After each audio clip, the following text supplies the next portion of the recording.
കൊച്ചുങ്ങൾ എന്നായാലും ആഗ്രഹം പറഞ്ഞ നമ്മളെ കൊണ്ട് പറ്റുന്നതാണെങ്കിൽ അതങ്ങ് സാധിച്ചു കൊടുക്കണം എന്നല്ലേ പ്രമാണം. ഇന്നെന്റെ കൊച്ചുമോനൊരാഗ്രഹം ചിക്കൻ കറി കഴിക്കണമെന്ന്. എന്നാൽ അങ്ങനെ ആവട്ടെ എന്ന് കരുതി അടുക്കളയിൽ ഉണ്ടായ തക്കാളിയും ഉള്ളിയും പച്ചപ്പറങ്കി എടുത്ത് ഞാനും ഇറങ്ങി. എന്താവോ എന്തോ, എന്തായാലും ഒരു കൈ നോക്കാം. ആദ്യം സവാള കിരികിരി. ദേ ഉള്ളി മുറിക്കുന്നതിനിടയിൽ ഒരാൾ എന്നെ കിരികിരിയാക്കാൻ വന്നേക്കുന്നു. പൊക്കോണം. അടുത്തത് തക്കാളിയുടെ ഊഴം. 2-3 തക്കാളി കൂടി അരിഞ്ഞു വെച്ചു. പിന്നെ ഒരു 4-5 പച്ചപ്പറങ്കി. നമ്മുടെ നാട്ടിലൊക്കെ പച്ചമുളകിന് സാധാരണയായി പച്ചപ്പറങ്കി എന്നാണ് പറയാറ്. അപ്പോഴേക്കും ചേട്ടൻ ഇവിടെ കഴുകൽ പരിപാടി തുടങ്ങി. ഹോ, ഭയങ്കരം തന്നെ. അതിനിടയിൽ ഇവനെന്തായി തപ്പുന്നെ? ഇനി കഴുകി വൃത്തിയാക്കി വെച്ച ചിക്കനിലേക്ക് മസാലപ്പൊടികൾ ഓരോന്നായി ചേർക്കാം. മഞ്ഞൾപ്പൊടി, പറങ്കിപ്പൊടി, കുരുമുളക് പൊടി, ചിക്കൻ മസാല എന്നിവ ചേർത്ത ശേഷം അരക്കഷ്ണം നാരങ്ങയും പിഴിഞ്ഞ് നന്നായി പെരക്കി വെച്ചു.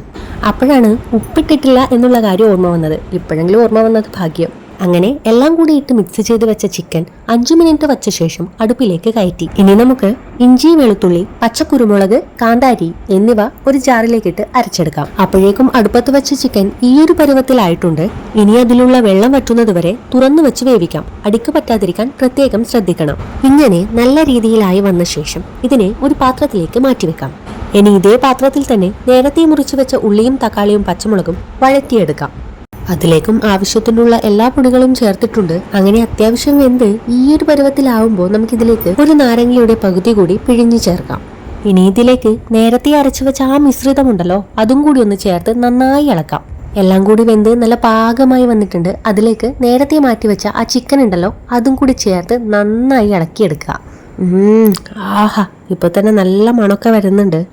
അങ്ങനെ നമ്മുടെ ചിക്കൻ പെരട്ടി ഇവിടെ റെഡി ആയിട്ടുണ്ട്. കിടിലുസ്കി, ഒന്നും പറയാനില്ല. പെർഫെക്റ്റ് മണം, പെർഫെക്റ്റ് കളർ. രുചിയുടെ കാര്യം പിന്നെ പറയണ്ടല്ലോ, കാണുമ്പോ തന്നെ തിരിയുന്നില്ലേ പെർഫെക്റ്റ് ആണെന്ന്. എന്തായാലും ഇത്ര നേരം കണ്ടതല്ലേ, എൻ്റെ ഒരു സന്തോഷത്തിന് ഒന്ന് ലൈക്ക് ചെയ്തേക്കണേ. ചാനൽ സബ്സ്ക്രൈബ് ചെയ്ത് സപ്പോർട്ട് ചെയ്യാൻ പിന്നെ പ്രത്യേകം പറയണ്ടല്ലോ.